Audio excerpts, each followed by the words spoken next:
Buenos días, República Dominicana. Sean todos y todas bienvenidos a esta edición de Fuera de Récord, domingo 6 de noviembre. Un día histórico, un día muy especial. Saludos especiales a los dominicanos que nos ven a través de May TV, Canal 24 para todo Estados Unidos, para ellos también. Muchos saludos especiales y felicitaciones a los dominicanos que a esta hora en todo el área del Caribe, tiempo real en internet, nos envían sus mensajes y que también están conectados con esta edición de Fuera de Récord para enterarse en vivo de lo que pasa en el país en estos precisos momentos. Miren, señores, a propósito de Constitución, un día histórico, el 172 aniversario de nuestra Carta Magna, nuestra Carta Sustantiva, redactada por primera vez en 1844 en la cuna de la Constitución, como la bautizó Trujillo, y entonces es una Constitución que un día tan especial como hoy, es importante destacar también, de que esa primera Constitución dio paso a esa revolución democrática que hoy podemos disfrutar en la República Dominicana, y también una Constitución que se ha modificado en 18 ocasiones. La mayoría de esas reformas y de esas modificaciones siempre han sido para reintroducir o modificar el tema de la reelección presidencial, que es un tema que cuantas veces se toca en la República Dominicana, es un tema de muchísimos debates en el quehacer político. Ayer precisamente, en la tardecita, el presidente Danilo Medina emitió el decreto 310-16, el cual declara de alto interés nacional la promoción de los valores de la Constitución en el sistema educativo, por lo que la enseñanza será obligatoria en los niveles primario y secundario. Repito, lo que se están levantando en estos momentos. El presidente emitió un decreto ayer donde declara de interés nacional y declara que el tema de la enseñanza será obligatoria, el tema de la Constitución en los niveles primario y secundario. Ojalá que esa importante iniciativa no se politice, por la sencilla razón de que en la República Dominicana hay una situación de mucha trascendencia cuantas veces se toque el tema de la Constitución. Para hoy hay programadas una serie de actividades tanto de la Comisión de Efemérides Patria. El propio gobierno también tiene una serie de actividades con motivo de la Constitución, y pienso que este día tan especial es digno también reconocer esos aportes que han hecho varios constitucionalistas, educadores, profesores y congresistas también, que de una forma u otra han hecho sus aportes, bien o mal, pero la Constitución es un documento, es la carta sustantiva de una nación, y la República Dominicana, creo, de acuerdo a lo que pude investigar, he podido investigar, es de las constituciones que más se ha modificado desde que fue redactada, desde su nacimiento por primera vez hasta la fecha. Una información muy importante que estuvo circulando en los últimos días, de ayer para acá, sobre todo, el fin de semana en las redes sociales, es el caso del conductor de la Churchill. El video que fue viral del conductor que condujo en el paseo totalmente, en el tramo que dirige la Churchill, que es peatonal y que transitan los ciclistas. Ayer en la tarde, el vocero de la AMET, el distinguido amigo y colega Diego Pesqueira, informó que está detenido el conductor. Ese conductor que viajaba en esa jipeta se encuentra detenido. Hoy en la mañana, vamos a esperar información, puede hacer lo que establece la ley. Mírenlo ahí, guapo, señores. Transitar y subirse en ese tramo como tal, pienso que fue un acto criminal, porque por ahí transitan muchas personas. Así que un trabajo efectivo de la AMET, lo felicitamos, y también eso envía un mensaje. Lo que más me gusta de eso es el mensaje que envía. Más adelante en la entrevista principal vamos a tener una en el plato fuerte a Tobías Crespo, quien es el autor de una de las iniciativas legislativas de mayor trascendencia en los últimos años en el país. Usted lo va a tener aquí para que pueda conocer en detalles de qué se trata esa ley que va a modificar la ley 241 sobre tránsito terrestre. No se mueve eso más adelante. Y una información también muy importante, hoy el país amaneció con una gran contradicción en el ámbito judicial. Ayer fue trasladado Blas Peralta, recuerden el dirigente sindical acusado de la muerte de Mateo Aquino Febrillet, y entonces fue trasladado de la cárcel de La Romana hacia la cárcel de Aras Nacionales, una cárcel para envejecientes. La fiscal del distrito ha dicho que ella desconocía ese traslado y que él no califica para eso. El director penitenciario Ismael Paniagua lo justificó, alegó que ciertamente sus condiciones de salud se lo permiten, debe estar ahí para que pueda cumplir con ese proceso. Así amaneció hoy el tema judicial. Y entonces en Estados Unidos, señores, quiero compartir con ustedes, ahora mismo en la mañana hay muchas expectativas en Nueva York, sobre todo. Mañana está previsto, de acuerdo a lo que anunció el alcalde Bill de Blasio, de que hay amenaza de ataque terroristas del grupo Al Qaeda. Esa información se confirmó nuevamente hoy en la mañana. Sube el hermetismo más en el caso de Nueva York, porque precisamente hoy también se corre la maratón histórica de la ciudad de Nueva York, el famoso maratón de Nueva York, que es unos eventos deportivos de mayor trascendencia del mundo. Para hoy se estima, señores, más de 75,000 corredores de todo el mundo participan en esta maratón, que son 42 kilómetros y 195 metros. Y ese maratón incluye también personalidades, figuras, no solamente del deporte, sino también personas que de una forma u otra hacen actividad física, ven esa maratón como una oportunidad también de tener desafíos personales y subirle también la adrenalina, porque es un evento de primer nivel en el mundo. La seguridad, tenemos fotos, director, de cómo amanece Nueva York, muchos policías, una policía con mucha credibilidad, una policía que se respeta, una policía preparada. Miren, señor, la ciudad de Nueva York es con perros, los trenes de Nueva York son los perros y le dan un descansito. La unidad canina es la que controla prácticamente todos esos trenes, señores, más un servicio efectivo de seguridad. Tenemos más imágenes, director, porque ese tema de la seguridad es vital. De hecho, hay una información de último minuto, comenzó a circular anoche tarde, el caso de Donald Trump, que estaba en un acto en Nevada y precisamente por razones de seguridad tuvo que ser sacado, pero de emergencia. La seguridad tuvo la información y entonces vieron unos movimientos. Esa es la foto, director, miren, compartiéndolo con ustedes. Esa foto ha estado circulando desde hoy en la madrugada, anoche tarde también. Quédese con esa foto, director, ahí. Miren, ahí sacan a Donald Trump de ese acto en Nevada, precisamente cuando iba a pronunciar un discurso, y ya en este tramo final de la campaña. Le quiero adelantar que en el transcurso del programa también vamos a analizar el tema de las elecciones en Estados Unidos. Y un detalle muy importante, el hecho de que hayan sacado a Donald Trump y que después él haya retornado nuevamente a pronunciar un discurso, terminó con una frase muy importante. Decía Donald Trump de que yo sabía que no era fácil, pero no que iba a ser tan difícil. Nunca me imaginé que era tan fácil, y así se dirigió a sus seguidores en el estado de Nevada, que es un estado vital, al igual que la Florida, para definir el ganador en este proceso del próximo martes, donde también la República Dominicana ha estado con muchas expectativas de ese proceso.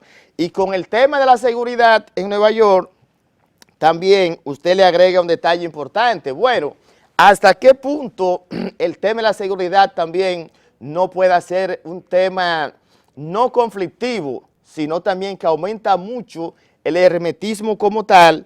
Y entonces tiene también la parte de que la comunidad dominicana, de una forma u otra, está muy pendiente, porque como decía la canción, ¿quién no tiene un primo en Nueva York? Ya se estima que pasamos del 1.000.000 de dominicanos que residen en la gran ciudad. Director, me voy a ir a la pausa, pero antes quiero compartir con ustedes esta información de la unidad de la Sociedad Dominicana de Urología, que está invitando para este importante acontecimiento el próximo domingo. Se llama Yo Corro y Camino contra el Cáncer de Próstata. El evento se realizará el próximo 13 de noviembre en el Parque Jardín Botánico a partir de las 8 de la mañana. Son 5 kilómetros y usted puede inscribirse a través de Sportline. Así que los amantes también de las actividades recreativas y deportivas tienen una gran oportunidad en este evento de la Sociedad Dominicana de Urología. Repito, el próximo 13 de noviembre van a correr los 5K. Ahora sí, me voy a ir a la pausa, cambiar de canal, casi un delito federal. No se mueva, el regreso en el plato fuerte. El entrevistado principal, Tobías Crespo, vamos a conocer detalles de lo que es la modificación de esa Ley 241, tan vieja y obsoleta. No se mueve y ya volvemos.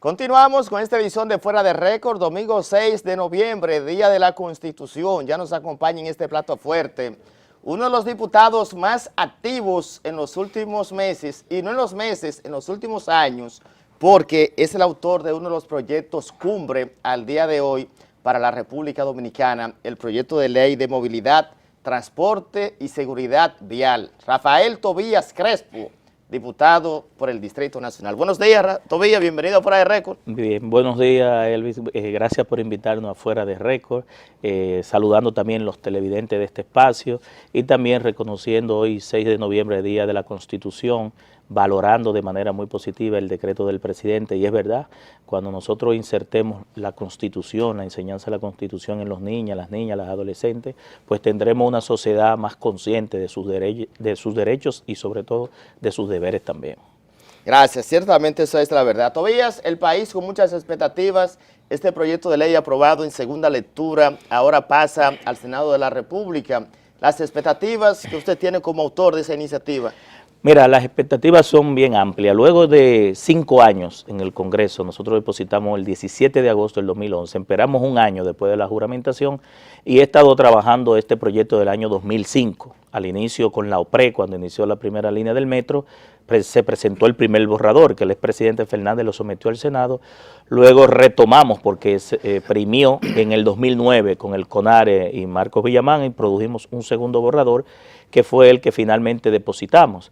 La Comisión Permanente de Obras Públicas y Comunicación Vial, que hoy quiero reconocer aquí el trabajo arduo que hizo de más de 4.000 horas de comisiones, casi 500 reuniones de comisión también, realizó vistas públicas, consultó a todo el país, incluso Lima hubo sectores que fueron hasta 10 veces a la Cámara de Diputados y todo el que sabía de este tema fue allá, ONG que trabajan con víctimas de accidentes de tránsito, con la seguridad vial, la educación vial, en definitiva, el Congreso Nacional cumpliendo su rol, la Cámara de Diputados, pues este miércoles dio un paso trascendental aprobando el informe favorable con modificaciones. Quiero reconocer aquí que para mí las expectativas son más amplias debido a que todas las bancadas del Congreso, la bancada del PRM mandó a votar de manera favorable, la bancada del PRD, la bancada del Partido Reformista y sobre todo la bancada de mi partido y los partidos minoritarios, es decir, fue unánime. Solamente hubo un legislador que no votó y fue porque hubo una propuesta que el hemiciclo no se la votó favorablemente, me imagino, porque no hay nadie en el país que esté opuesto a este proyecto de ley. Yo creo que aunque de casi 400 artículos, 369 artículos, que uno solo haya sido el que haya creado conflictos, sobre todo el que tiene que ver con los niños, la protección a los niños en las motocicletas, y que 2 personas anden en motocicleta con casco protector y cuando se tiran las encuestas cerca del 70 al 80% está de acuerdo con esa medida. ¿Por qué? Porque en definitiva las estadísticas te dan en la cara si ese sector es el más vulnerable junto a los peatones y a los ciclistas y es el que está contribuyendo de manera significativa a los accidentes de tránsito, a los costos en los hospitales Ney Arias Lora, Darío Contreras, el Juan Bosch, todos los hospitales traumatológicos y el sistema de salud, pues hay que ponerle atención a la motocicleta. Y no es que estemos en contra del motoconcho, muy por el contrario, es salvándole las vidas a ellos y a su familia, porque en definitiva esos ciudadanos de bajo nivel económico y de bajo nivel académico que encuentran en el motoconcho, en el delivery o en esa actividad de los vehículos de ruedas su modo de sustento, como ellos dicen, el buscamoro, cuando pierden la vida, sus familiares quedan sin la cabeza principal o cuando quedan postrados en una cama, en vez de ser la parte del ingreso económico, llegan a ser una carga para sus familiares. Precisamente, ahí va Tobías, el tema de los motoconchos como cambio estructural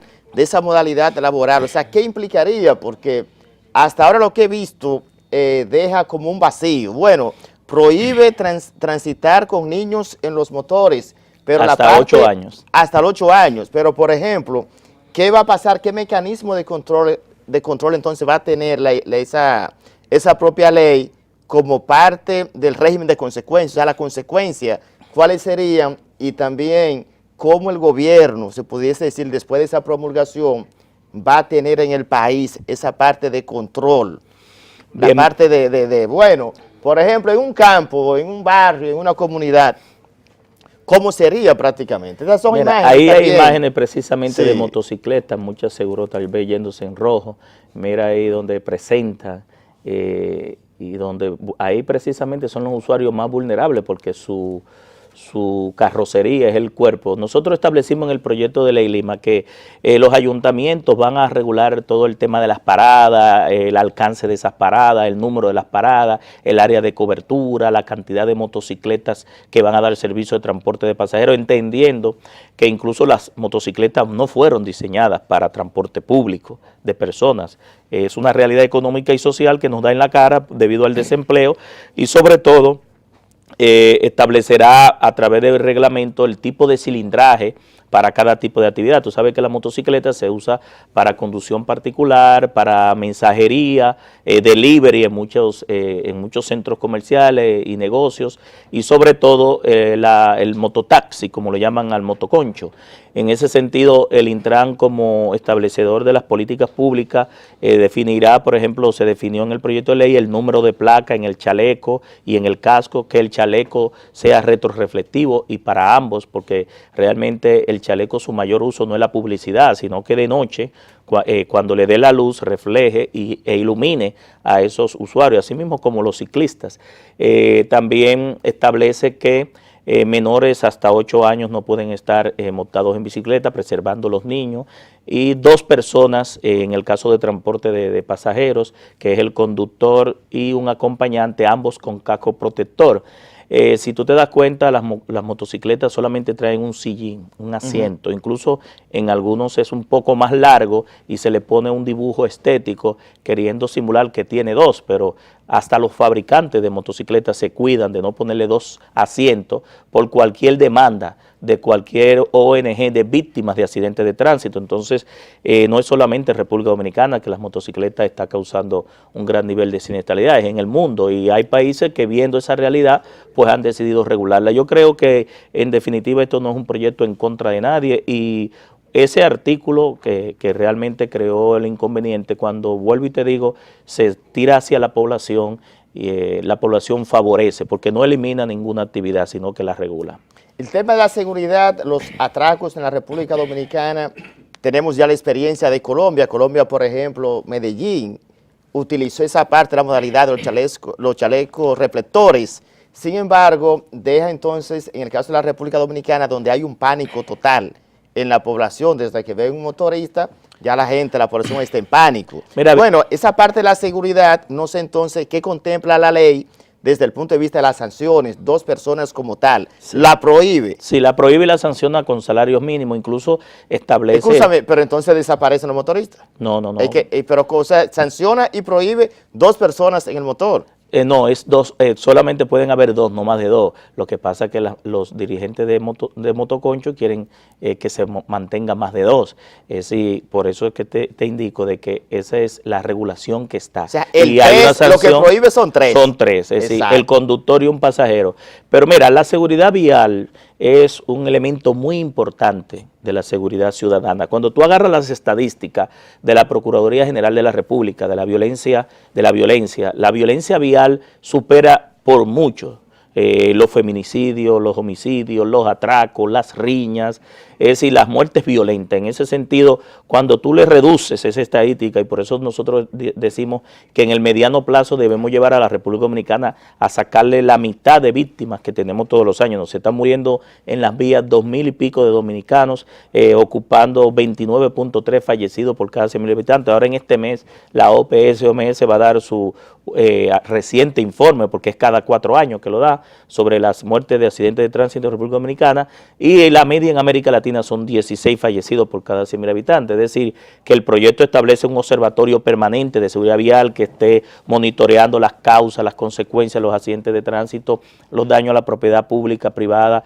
los costos económicos y sociales que representa para el país, y que esto sirva como un insumo a un plan estratégico de seguridad vial que vaya focalizando en esa política de seguridad vial los 3 ejes principales: el factor humano, que es donde más tenemos que trabajar, el factor vehículo y el factor vía. Solamente así nosotros vamos a lograr reducir y ponernos al nivel de los países, por lo menos de América Latina, porque los países ya desarrollados, el promedio son 8 víctimas, 6 y 8 víctimas por cada 100,000 habitantes. Para que tú entiendas el nivel de epidemia que está representando los accidentes de tránsito, más de 120,000 millones de pesos al año se gastan en los hospitales, solamente en los hospitales. Los traumatológicos. Sí, sin agregarle a eso los daños a terceros, los daños a los vehículos, la reposición a los semáforos, a los pórticos, los gastos que se incurren en el sistema de justicia, en los tribunales, y las indemnizaciones finalmente que tienen que hacer las empresas de seguro a los familiares cuando hay muertos y cuando hay heridos permanentes,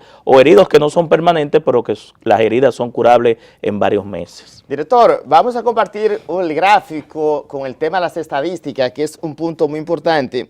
Precisamente recientemente vi esta parte que dice en el Gran Santo Domingo, por ejemplo, míralo ahí lo tienen, un accidente cada 5 minutos, 288 accidentes diarios, 2024 semanal. Pienso que es una cifra que, si se traduce en la parte más allá de la frialdad estadística, hablamos de una epidemia, pero de causa mayor. Ahí no se están incluyendo las 4 provincias restantes que son muy alto el índice, como son Santiago, ahí está el distrito y el Gran Santo Domingo, Santiago, San Cristóbal, La Vega y La Romana. Y con Monteplata contribuyen esas 5 otras provincias a la siniestralidad, según porque el Gran Santo Domingo representa casi siempre del 50 al 60% de la movilidad del país completo, porque es la gran urbe. Incluso aquí vienen a diario vehículos del este, del sur, del norte, del noroeste, y pasan por el Gran Santo Domingo, y al pasar por aquí, pues inciden también en el congestionamiento y en los accidentes. Mire, me voy a ir a la pausa. Hay un tema que estuve revisando de esa importante iniciativa. Habla de subsidio y habla también de qué va a pasar con los conductores, el cambio de chatarra, los vehículos viejos, que pienso que es un punto muy importante para poderle darle continuidad y también garantizar una seguridad a los que ellos entienden que no tienen seguridad. Cambiar de canal, caso un delito federal.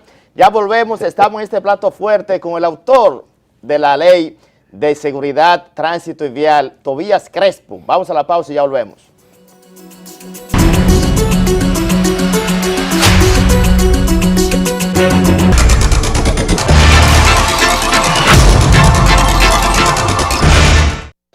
Continuamos con esta edición de Fuera de Récord, en este plato fuerte, la entrevista principal, Rafael Tobías Crespo, autor del proyecto de ley de movilidad, transporte terrestre, que modifica la ley, la vieja ley 241. Esa ley, señores, tiene 46 años. No, increíble. 50 años cumple el año que viene. Cumple, hay que celebrárselo. Miren, antes de continuar con la entrevista, quiero recordarle que la Sociedad Dominicana de Urología está convocando para el próximo 13 de este mes a su caminata Yo Corro y Camino por la Próstata.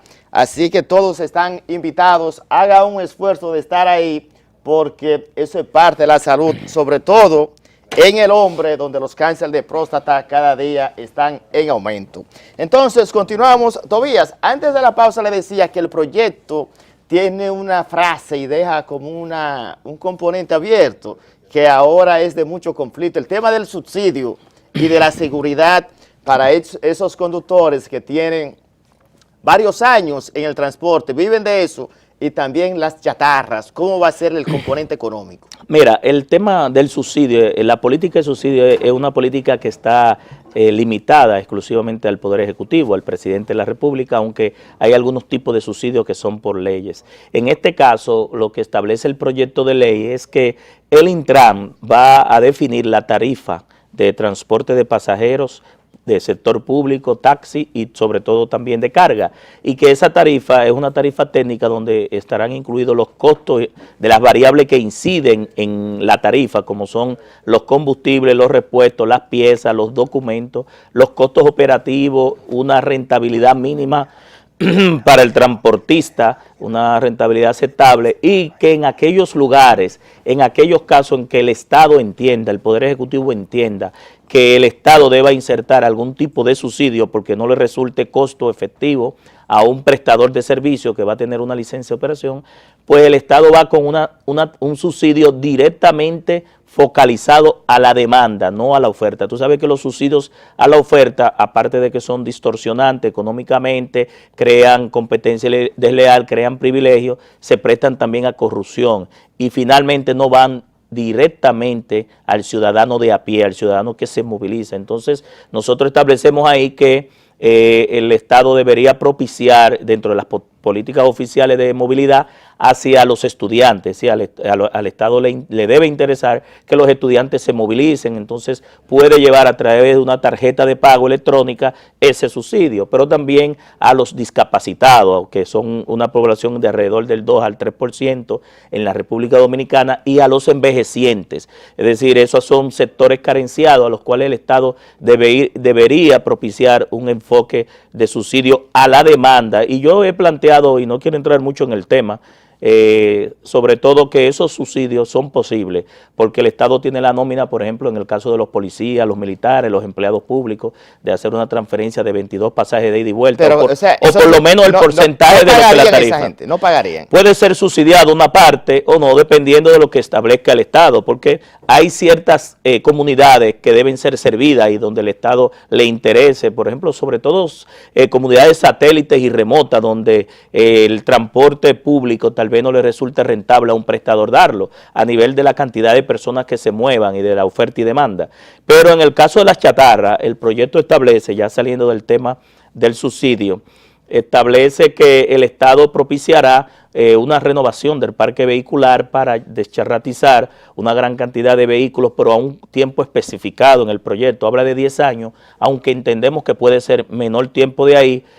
Tú sabes, Elvi, que el gobierno puso en la ley de eficiencia recaudatoria el año 2012 2 pesos del galón de combustible, de los cuales 1,50 van al mantenimiento de la infraestructura vial y 50 centavos van a un fondo que se está acumulando de 1.700 millones de pesos ya, que andan cerca de los 2.000 millones de pesos, y esos 50 centavos precisamente es para un plan de renovación del parque vehicular, sobre el cual ya el presidente de la República, incluso el 16 de agosto, expresó de que iba a tomar medidas puntuales en el tema del transporte, con la tarifa, con la tarjeta de pago electrónica, con un plan de renovación del parque vehicular, sobre todo el transporte de pasajeros y de carga y de taxi, y la capacitación de los choferes del transporte, que es sumamente importante, la certificación de todos estos choferes y darle una licencia profesional. Pero es una alianza estratégica con los dirigentes del sector transporte. Bueno, es que ellos son parte del problema y deben ser parte de la solución. Yo no entiendo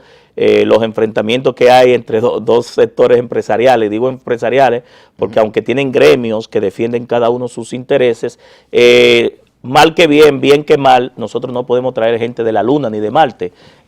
Aunque yo sí, digo que yo digo que la solución debe venir de República Dominicana con los agentes, los operadores de República Dominicana, pero el Estado debe tomar el toro por los cuernos. Es decir, no hay una ley de transporte, no ha habido durante los últimos gobiernos del año 66 hasta la fecha que se creó la Dirección de Tránsito Terrestre, el año siguiente se aprobó la ley 241, una política oficial bien definida, entendiendo que el transporte público debe ser masivo, colectivo, de interés público, el Estado debe garantizarlo, no debe interrumpirse, se debe dar continuidad, frecuencia, itinerario, vehículos en buen estado. ¿Por qué?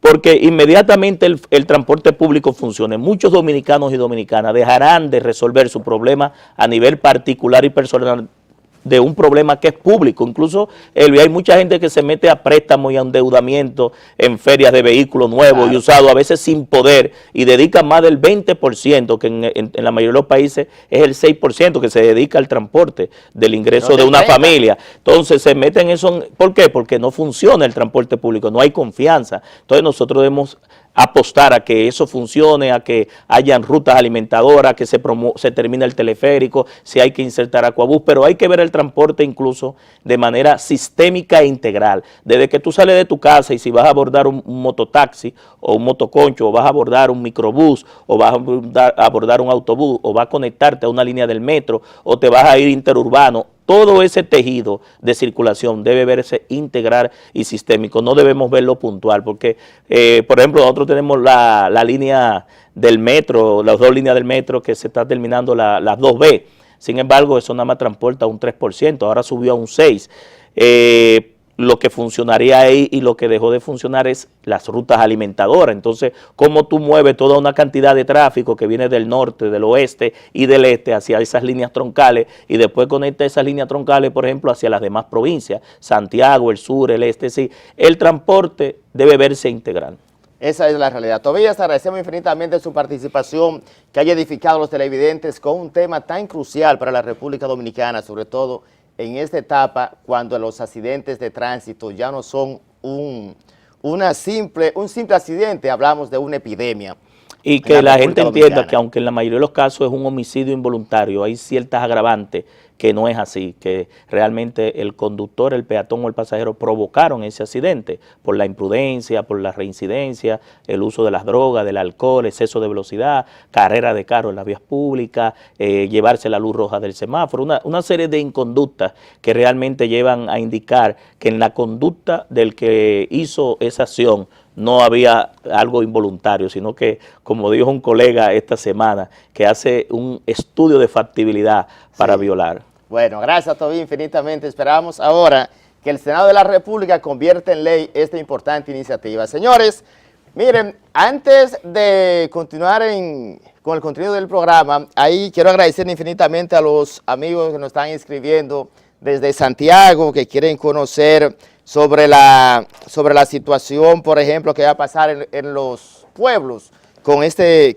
tema a propósito de tránsito. También los amigos de Santiago siguen conectados porque la ciudad de Santiago pronto piensa hacer un programa desde Santiago. Así que saludos a todos los amigos de la región del Cibao. Miren, señores, la República Dominicana en los últimos días ha estado grandemente de lleno con el tema de la campaña en Estados Unidos.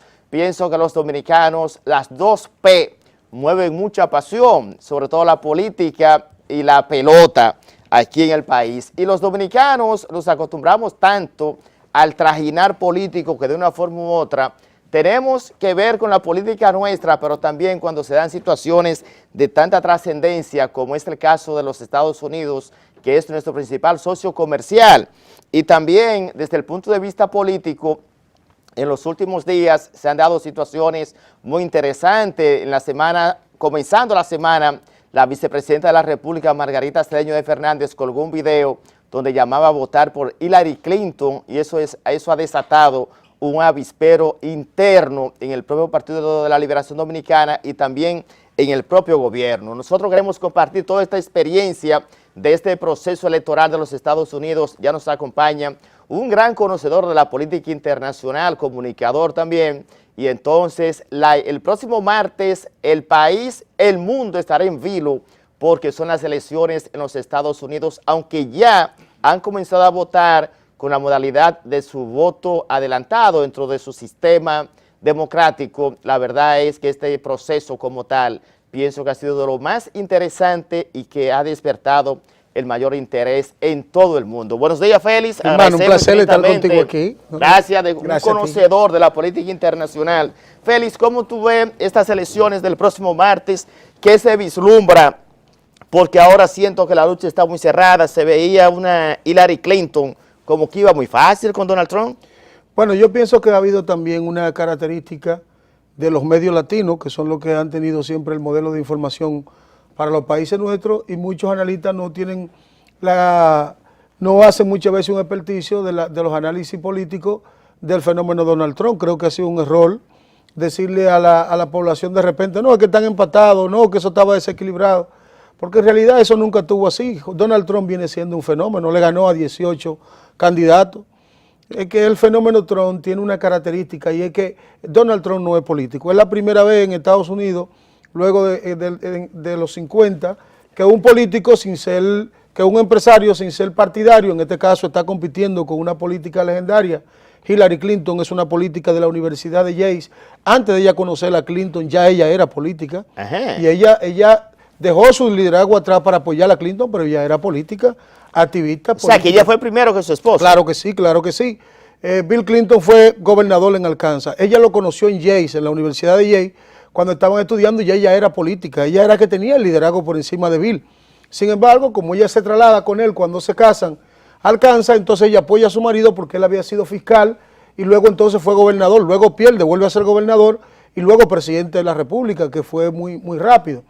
Entonces Donald Trump comienza a hacer un liderazgo político y dice, yo no soy político, yo lo que soy empresario, lo mío es hacer y no prometer. Y entonces provoca una revolución electoral en Estados Unidos que se vio marcado por la locura de Trump con el tema de las mujeres, pero imagínense ustedes, el partido viejo, el partido republicano, es el partido histórico de los Estados Unidos, es el partido de Abraham Lincoln, el partido de la liberación de los esclavos.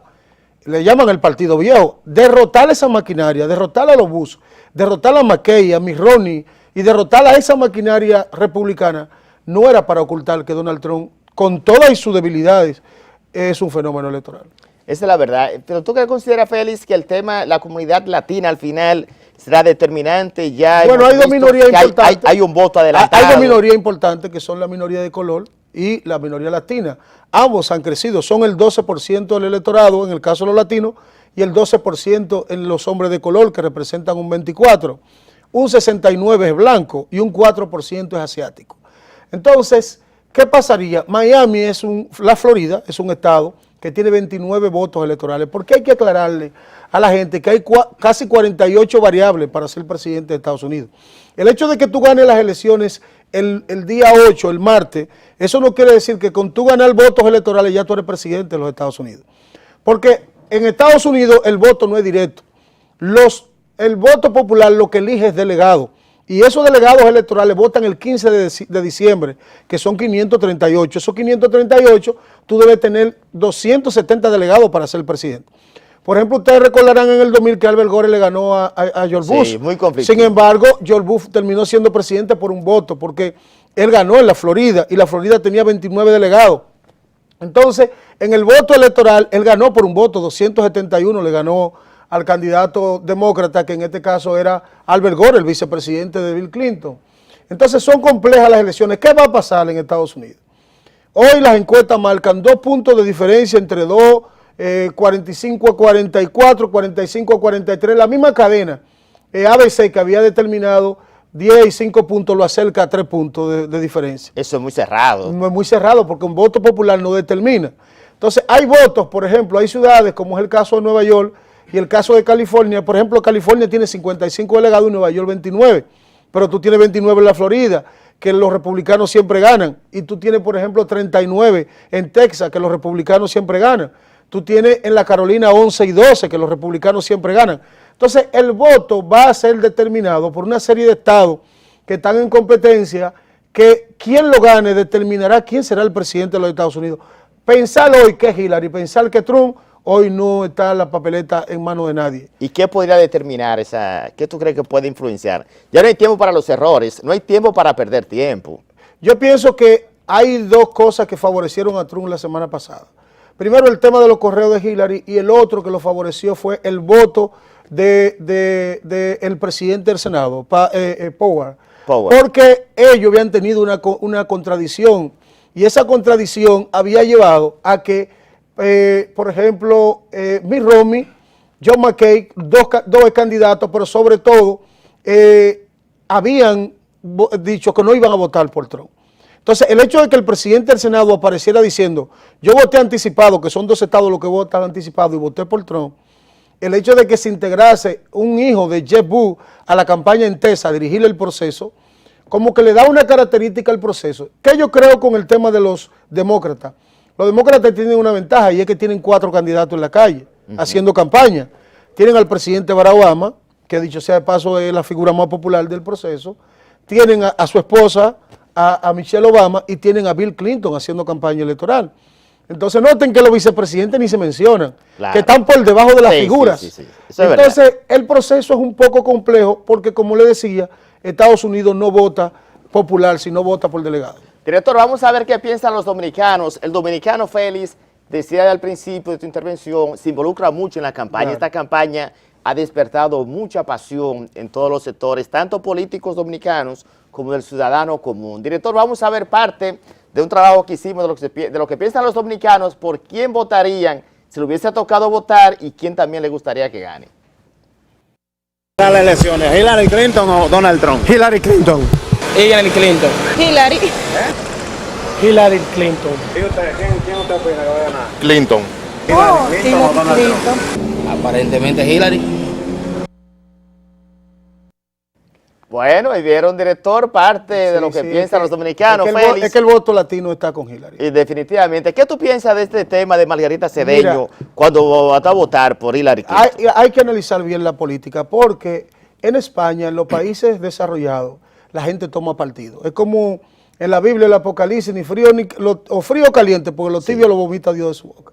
En este caso, el presidente de la República es el que está encargado de la política internacional, no la vicepresidenta. La Constitución de la República le asigna al presidente de la República la política internacional y fijar posición en nombre del país.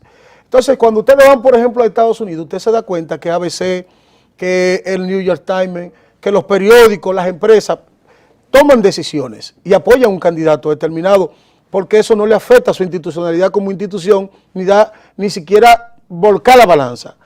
En el financiamiento que pasa en los países desarrollados como Estados Unidos, los candidatos tienen donaciones, pero las empresas no hacen donaciones, pero hacen campaña. Por ejemplo, una empresa X decide hacer campaña en contra de Donald Trump y hace un anuncio a favor de Hillary y en contra de Donald Trump. Eso no está cuantificado en el costo de la campaña, pero lo puede hacer. Entonces, ya hay que dejarse de eso. Yo pienso que como país, nosotros tenemos 1 millón de dominicanos viviendo en Estados Unidos que toma decisión. Como Estado tú no lo puedes hacer, pero el hecho de que un dominicano político que milita en un partido pueda dar unas declaraciones como la de Margarita no es para que se arme un escándalo, entendiendo de que ella no podía dar la declaración. Eso es una mentira de quien lo Pero ella habló, bueno, es que ella no puede ser vicepresidente en un momento, Félix, y ciudadana. Pero es que así la puede dar, o sea, porque ella... Pero ¿en calidad de que ella lo dio entonces? Bueno, porque el partido la desautorizó y la desautorizó el propio gobierno. Margarita lo hizo, entonces ella lo puede hacer, porque es que independientemente de que ella sea vicepresidenta de la República, ella no ostenta la representación del Estado. Porque bueno, pero es la vicepresidenta. No, pero es que aquí hay un tema constitucional. Ahora, ¿tú consideras, Félix, consulté ya a Danilo para eso? Es que no tiene que consultarlo. No. Es que ella es una figura de que ella también tiene decisión propia, porque en este caso, el presidente de la República es que fija una posición. Por ejemplo, Margarita puede dar una declaración frente a un tema haitiano. Cada vez que ella no la pueda dar o que la pueda dar, pero eso no tiene nada que ver con la República Dominicana, aunque sea vicepresidente, porque la ley dominicana es clara cuando dice, la Constitución expresa bien clara, que la representación y las posiciones internacionales sobre cualquier tema la fija el presidente de la República. Hay un aspecto importante de este proceso, por ejemplo, el voto adelantado, que era donde iba al principio, a este tramo ya, Donald Trump ha cerrado muy bien la brecha. Ahora, se habla de que ya hay unos 20 millones han votado el voto adelantado y que esa parte antes de los correos, el reinicio del tema del FBI, ahora fue que Donald Trump pudo correr ese respiro. ¿Tú consideras que el voto adelantado puede ser una diferencia importante para ella? Sí, claro. Sí, el que da adelante dado es. Eso siempre será. Ahora hay que ver que ese voto es latino. en su mayoría, porque los estados que están en juego con voto anticipado, muchos son latinos. Entonces, como el caso de Miami, hay una comunidad determinante. Tú dices, bueno, los boricuas determinan Miami, pero también están los judíos que no van a votar por Hillary. Entonces, y también están los cubanos que no van a votar por Hillary. Son muy poderosos. Entonces, hay que tener en cuenta también que los republicanos cubanos son muy poderosos, y entonces hay un candidato republicano, que es el caso de Marco Rubio, que entonces iría como candidato a senador, porque 3/3 de este proceso se van a elegir también senadores. Entonces, el tema es complejo, pero como yo te decía, son 4 personas que tienen en la calle el Partido Demócrata y 1 que tiene el Partido Republicano. Habrá que ver cómo eso se determina, pero el voto popular no será determinante si es cerrado para elegir el presidente de los Estados Unidos. Si la diferencia son 2 puntos, el tema se va a decidir el 15 de diciembre en el colegio electoral. Si hay 2 puntos. Yo creo que si 2 puntos no es necesario, o 1,5 puntos para decidir el presidente. Porque aunque no ha pasado en otras ocasiones, hay que tener bien claro, Lima, que el voto, independientemente de que tú votes por mí, yo no es expreso. Hay delegados que han cambiado su voto. Es decir, si la Florida, por ejemplo, elige 29 delegados, que son 29, hay ocasiones en que esos delegados, que debieran representar la voluntad popular, van y votan en contra de quien les favoreció. Entonces, cuando el tema es cerrado, eso fue lo que pasó con Bussi, lo que pasa. Cuando el tema es muy cerrado, que las diferencias son 1 estado, 2 estados, que están en juego, el 15 de diciembre se espera. Bueno, una fecha también muy histórica y con muchas expectativas. Félix, agradecemos infinitamente ese recorrido muy interesante, de manera magistral, que tú has hecho para que los televidentes puedan edificarse y conocer este proceso, que prácticamente estamos a horas y que la comunidad dominicana y latina sobre todo está de lleno en este proceso electoral. Los latinos tenemos intereses. Por ese recorrido sí, a un proceso tan interesante. Señores, hasta aquí mi trabajo. Elvis Lim estuvo con ustedes, más la próxima semana en Fuera de Récord.